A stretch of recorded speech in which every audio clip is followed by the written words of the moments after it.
254 सांसद हैं, संसद में बैठे हैं, हिंदू है या नहीं? तो नहीं राष्ट्रपिता घोषित बात कर रहे हैं हिंदुत्व की, घंटा कुछ ना हिंदुत्व। अगर भाई अगर आप आज भी नहीं जागे ना तो सोच लो कि तुमने भारत के अंदर जो 9 राज्य खत्म हो गए, 9 राज्य नहीं खत्म हो गए। भारत के अंदर 25 से ज्यादा स्टेटों से आप जा चुके हो, निकल चुके हो और यार निकलने वाले हो। कितनी तहसील, कितनी कॉलोनी, कितने मोहल्ले, कितनी गलियां, कितनी मार्केटों से तुम गायब हो चुके हो। भैया आप जागो। आज अभिषेक पे गोली चल रही है, कल तुम्हारे ऊपर चलेगी, तुम्हारे बच्चों के ऊपर चलेगी और बेवजह चलेगी। बीजेपी ने करा क्या धर्म के लिए भाई? आज तक कुछ किया है? नहीं, बीजेपी ने देश के लिए क्या, धर्म के लिए कुछ ना किया। और एक चीज बताओ, मोदी गौ माता को मानते हैं ना, फोटो डालते हैं गौ माता को पालते हुए, खाना खिलाते हुए, राष्ट्र माता क्यों ना घोषित कर रहे? 254 सांसद हैं, संसद में बैठे हैं, हिंदू है या नहीं? तो नहीं राष्ट्रमाता घोषित हो रही।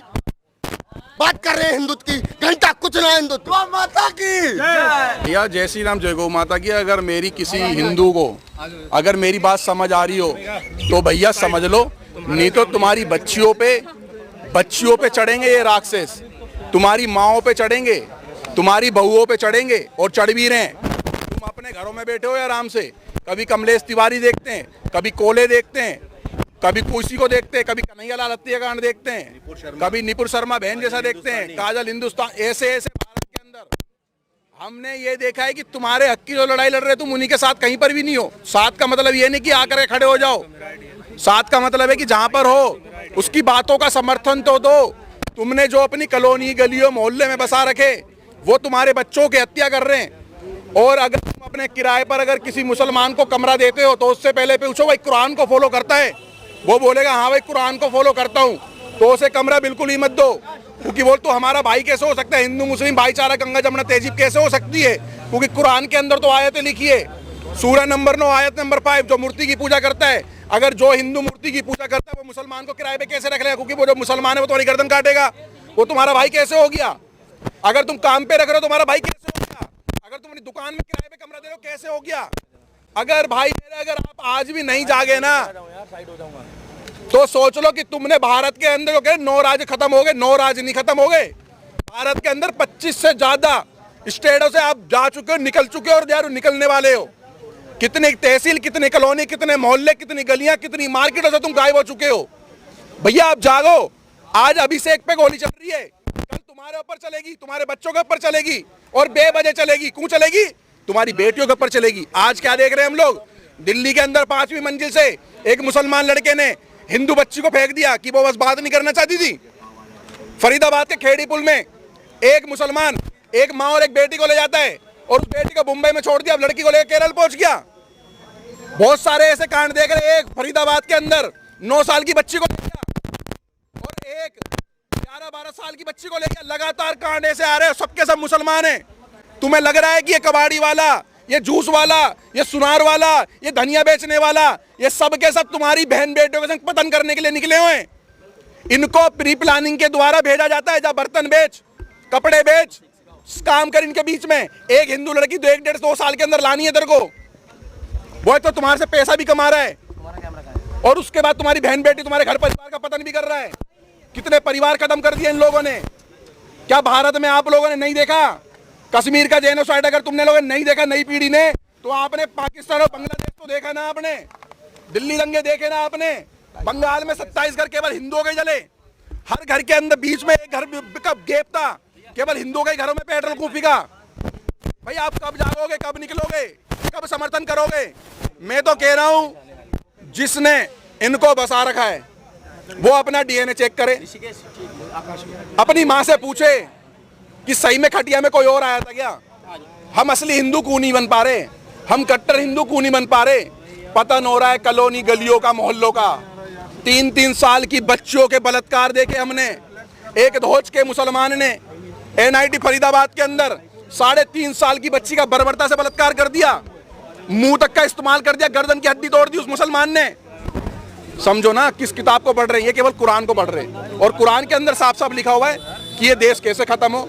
आज मैं इस देश के बड़े बड़े अफसर अधिकारियों से बोलना चाह रहा हूं, जज के बड़े बड़े जजों से बोलना चाह रहा हूं, सुप्रीम कोर्ट, हाई कोर्ट के। अगर आपने जो शर्तन सुजुदा की जो गैंग है, अगर आपने इस देश के अंदर एनएसए जैसे कानून लागू नहीं करे, अगर उन्हें अंदर नहीं करा तो सोच लो कि आपका क्या होगा। क्या जज्जों के बच्चे और परिवार बच पाएगा? क्या पासपोर्ट लेकर के भारत देश छोड़ने के लिए आप तैयार हो? बड़े बड़े अफसर अधिकारी तैयार हैं। हमें तो कोई नेता नहीं देख रहा। हिंदुओं के जो नेता थे कपिल मिश्रा जी, वो भी पता नहीं कहां चले गए, थाईलैंड चले गए क्या? कपिल मिश्रा जी को भी नजर नहीं आ रहा है कि एक 7 का बच्चा, जिस बच्चे ने खुल करके समर्थन दिया तुम्हारे इलेक्शन के समय, हमारी छोड़ो हमने दिया नहीं दिया वो तो दुनिया जान रही है, अभिषेक ने खुल करके समर्थन दिया। हर प्रोग्राम में 100-100 200 बंदों की भीड़ लेकर के पहुंचने वाला लड़का, आज तुम्हें पता ही नहीं चल रहा। तुम्हारे पीए मोहित को नहीं बोल रहे हम लोग। कोई बात नहीं, आप थाईलैंड गए हो, उसके बाद कहीं और भी चले जाओ, लेकिन भारत जब आओगे इन बच्चों को भी देख लेना, जिन बच्चों के संग शर्त-ए-मुस्तफ़ा के नारे लग रहे हैं। तुम्हारे 1.5-2 करोड़ रुपए बच जाएंगे। अगर ये बच्चा मर गया तो तुम 1.5-2 करोड़ रुपए लेकर के इस बच्चे के घर पहुंच जाएंगे। वो जरूरत नहीं है हमें पैसों की। बोल रहे हो बता दो दोबारा। मैं कपिल मिश्रा जी के लिए बोल रहा हूँ भाई साहब, कपिल मिश्रा जी के लिए बोल रहा हूँ मैं। आप अपने 1.5-2 करोड़ 10 करोड़ 50 करोड़ अपने पास रखो। ये बच्चा, एक माँ का बच्चा, ये ना मर जाए।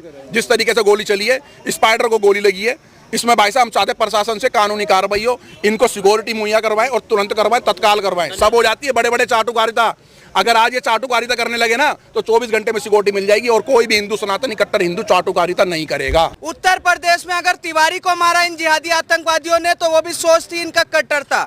जब कर्नाटक में मारा वो भी इनकी कट्टरता थी।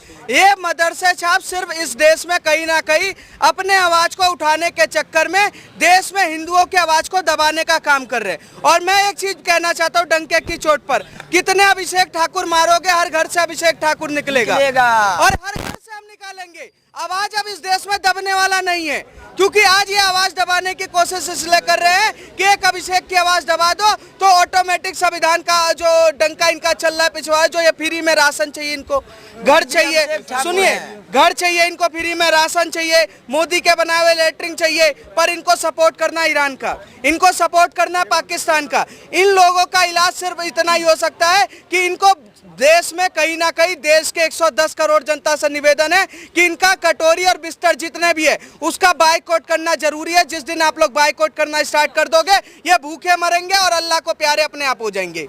सभी हिंदू से एक बार सभी हिंदू से कहना चाहते हैं, जंग लगी तलवारों में अब चढ़ानी होगी और कुछ मुल्ले औकात भूल गए हैं, उनको याद दिलानी होगी। अब इन मुल्लों को याद दिलाना होगा। 100 करोड़ हिंदू का देश है, किसी मुल्ले का नहीं है। क्यों कोई एक अभिषेक ठाकुर मारोगे 100 करोड़ अभिषेक ठाकुर निकलेगा, कितने को मारोगे? ये समर्थन है एक भाई के लिए, राष्ट्रवादी भाई के लिए।